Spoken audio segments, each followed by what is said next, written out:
Olá pessoal, me chamo Carlinhos, CEO da Califórnia, estou há 30 anos no mercado e gostaria de compartilhar com vocês um pouquinho, da história, dessa vivência desses 30 anos no mercado. Eu comecei como muitos gestores que empreendem hoje dentro do nosso segmento. Na verdade comecei até um pouco antes, porque eu comecei como aluno, fui o primeiro aluno a ser matriculado na Califórnia, aí de aluno passei a ser professor, que naquela época nem era professor, era um estagiário, Comecei como estagiário, professor, coordenador, sócio com 1%, e aí vim fazendo aí a compra dessas operações e hoje estou com a Califórnia aí com 4 unidades. Eu acho que tem algo muito bacana, porque como muitos gestores hoje do mercado, eu tive que passar por todos os departamentos da academia. Aquele gestor que ficava na recepção, dava aula de musculação, dava aula de ginástica, muitas vezes limpava o chão da academia e ainda arrumava equipamento, Tinha tempo para fazer tudo isso. Na verdade, fazia um monte de coisa, mas o mais importante, que era gerir o negócio, eu geralmente não conseguia.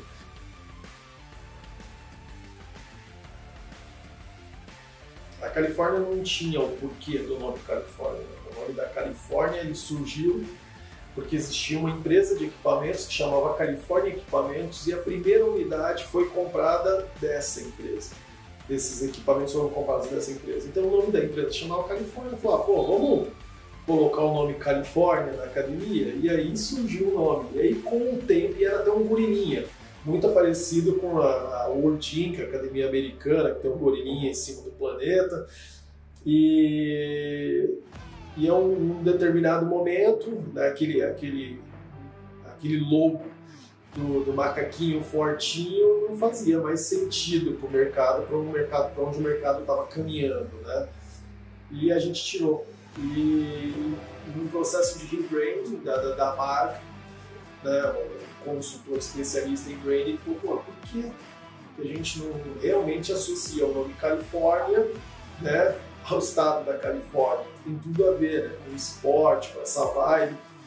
E foi aí que foi feita uma pesquisa. Então o urso tem a ver com o urso da bandeira do estado da Califórnia, e aí foi reestilizado para que a gente pudesse trazer o nosso mascote. Quando a gente olha para o mercado, em 92, quando a gente começou a desenvolver o nosso trabalho, principalmente em regiões periféricas onde nós estamos inseridos, era muito foco, era 100% na relação do bodybuilder, o cara que queria ficar forte. Então era muito peso, poucas mulheres até então na academia, porque esse início dos anos 90 você tem a ascensão da aeróbica, que é onde tem uma grande demanda de mulheres vindo do mercado para as academias.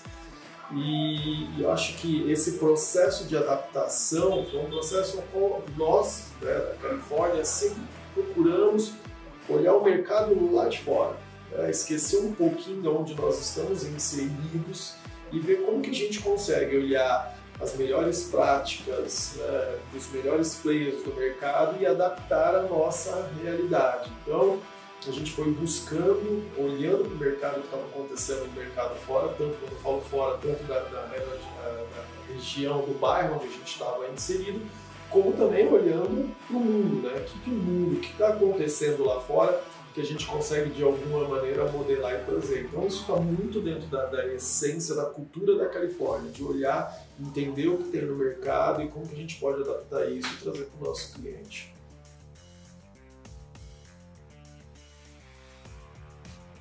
Eu acho que a inovação está um pouco no nosso DNA e é legal porque inovação ela se faz não necessariamente a partir de um processo que você precisa gastar para que isso seja realizado. Eu lembro que eu entrava, esses dias eu estava até conversando com a Mônica, diretora da Companhia Atlética, eu ia na Companhia Atlética, olhava as portas das salas de ginástica e na parede tinha aquelas plaquinhas de aço escovado, Eu olhava aquilo e falava, achei isso legal. E aí um amigo meu que fazia adesivo de aço escovado, pedia para ele fazer adesivo, eu colava o adesivo na porta da sala. Então, ou seja, era o que tinha para fazer com o que eu podia fazer, né? Então, e ficava legal, a gente já, de alguma maneira, a gente já se diferenciava. Então, ou seja, lógico, você vai evoluindo, você vai entendendo esse processo de evolução do mercado como um todo, e dentro desse processo, né, de evolução e inovação, como que você adapta isso e vai trazendo de uma maneira que faça sentido para o teu público também, né? Porque muitas vezes a gente pensa em inovar do ponto de vista do mercado, mas não do ponto de vista do cliente, e nem sempre essa inovação se torna assertiva do ponto de vista de quem está usando o produto ali no ponto, né, na parte final ali do dia a dia. Eu acho que a grande inovação que as pessoas precisam olhar não está somente nas máquinas, não está somente numa relação de conhecimento, mas está numa relação de posicionamento do gestor. Né? Como eu falei que eu comecei lá atrás, eu era o cara que ficava na recepção, dava aula, ia no banco, dava aula de ginástica também à noite, varria a academia, arrumava equipamento. Hoje, nesse momento em que o mercado, né, cada vez mais profissional, a gente não tem mais espaço para esse modelo de gestão.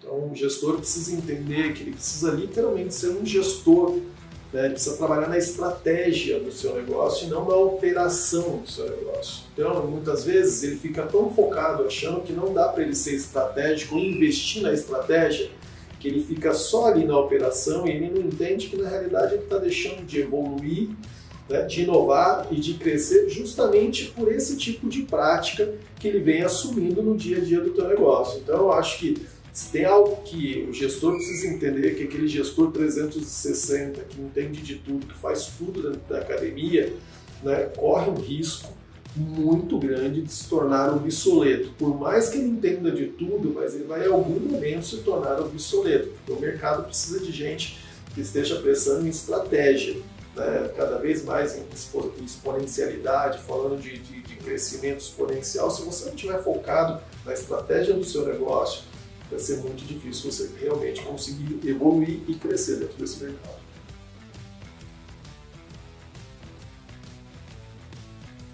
Quando você fala da evolução do mercado, do ponto de vista de novos entrantes e praticantes, né?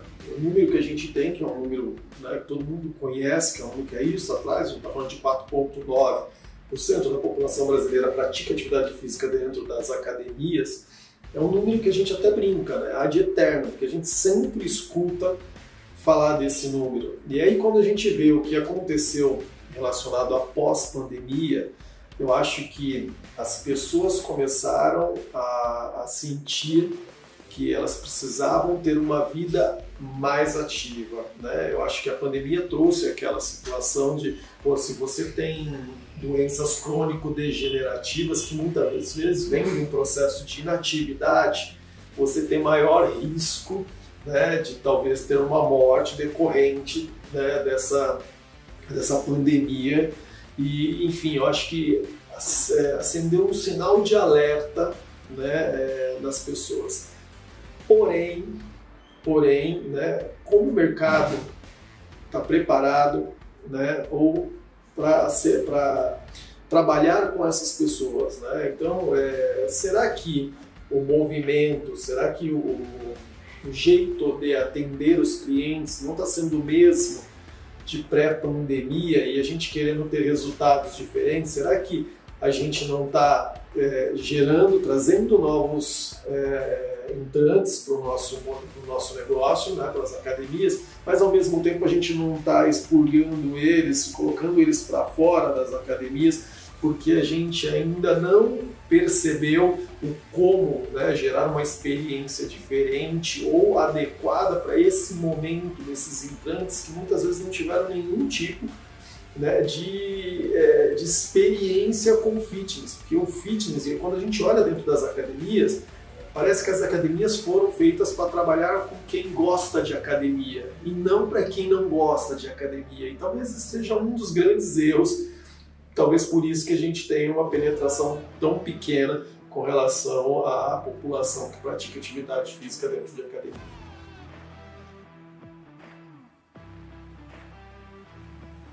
A nossa parceria com a Speedo começou de uma amizade em comum, né, entre eu e o Renato, e foi muito bacana, porque a gente estava procurando comprar esteiras para a academia, e nesse bate-papo com o Renato falou, não, eu tenho, cara, umas esteiras aqui que você precisa ver, elas não vão dar trabalho, e sabe aquela coisa do tipo, pé atrás, você sempre fica, parece que é história de vendedor, né? E eu falei, pô, cara, mais ou menos preciso ver para crer se esse negócio, não, eu vou mandar entregar na tua mão. Eu falei, não, você também é história de vendedor, você vai mandar entregar, meu aluno vai usar depois e ele não vai querer, mas você nunca mais tira isso da academia.